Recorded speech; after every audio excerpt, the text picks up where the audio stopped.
महाराज जी, मैं एक विद्यार्थी हूँ।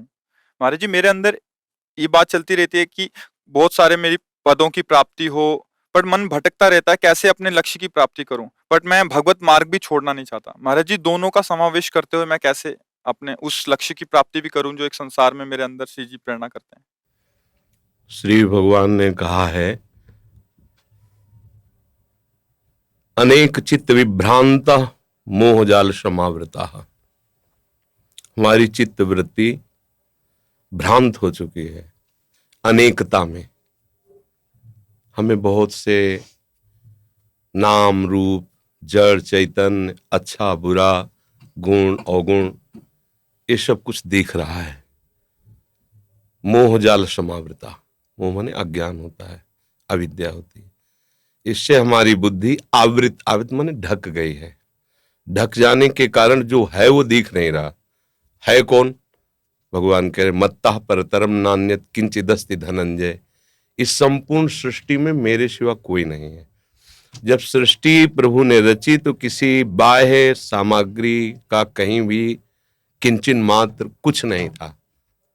जो अभी दिखाई दे रहा है वो सब मेरे प्रभु ही बने हुए हैं, प्रभु ही बनाने वाले हैं, प्रभु ही बनने वाले हैं। अब ये सृष्टि को जब हम प्रभु के भाव से देखेंगे, मान लो हम अभी भगवत भाव से नहीं देख पा रहे, लेकिन है ना प्रभु की, प्रभु है ये हम तो अनुभव नहीं कर पा रहे, पर प्रभु की है। प्रभु की है तो मुझे सेवा मिली है। अब विद्यार्थी सेवा मिली है तो मन वचन कर्म से एक अच्छे विद्यार्थी का जीवन निर्वाह करो। कोई भी पद तुम्हारे लिए दुर्लभ नहीं रहेगा। यदि आप मन वचन कर्म से विद्या को भगवान का स्वरूप मानकर अपना कर्तव्य भगवान की प्रसन्नता का हेतु रख करके विद्या अध्ययन करोगे तो विद्या भगवान प्रदान करते हैं। ये जो हम अपनी विद्या पढ़ के बुद्धि से करते हैं एक सीमित होती है, और जो भगवान विद्या प्रदान करते हैं तो असीम विद्या होती है, वो त्रिगुणातीत विद्या होती है, उसे कोई परास्त नहीं कर सकता। तो इसलिए बच्चा, विद्या भगवान का स्वरूप है, अध्ययन करना हमारी सेवा है।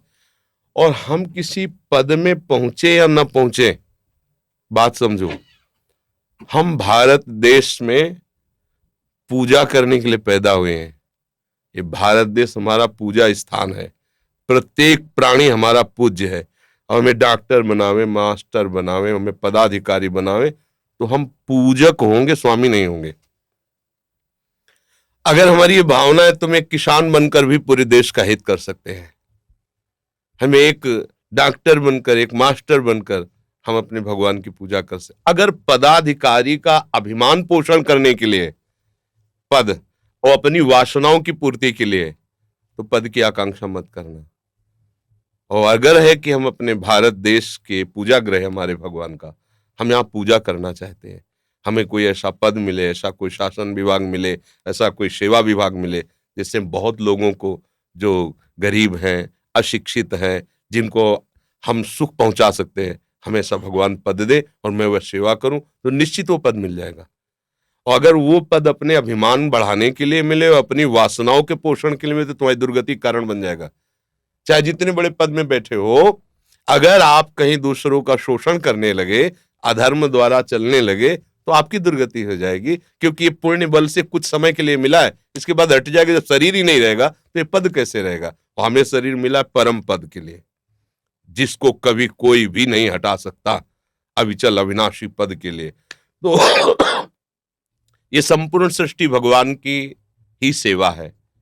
इसको हम अलग न ले कि माला चलाना एक अलग बात है और हल चलाना या और कार्य करना अलग बात, दोनों एक बात है।